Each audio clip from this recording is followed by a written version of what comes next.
চলুন আজ আমরা জানব তারাপীঠের সেই বিখ্যাত প্রাচীন এবং পৌরাণিক শ্বেতশিমুল গাছের কথা।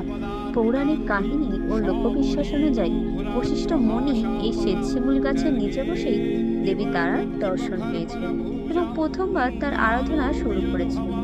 এছাড়াও সাধক বামাখ্যাপা এই গাছের নিচেই এবং মহাশ্মশানের এই পবিত্র পরিবেশে মা তারার সাধনা করতেন বলে ভক্তদের বিশ্বাস।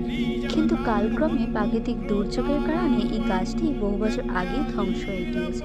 কিন্তু গাছটি না থাকলেও তারাপীঠ মহাশ্মশান এবং মূল মন্দিরের আধ্যাত্মিক গুরুত্ব আজও অটুট রয়েছে।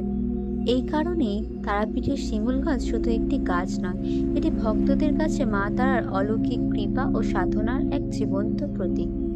আপনারা কে কে এই তারাপীঠের শিমুল গাছের কথা জানতেন? কমেন্টে লিখে জানাতে ভুলবেন না। জয় মা তারা।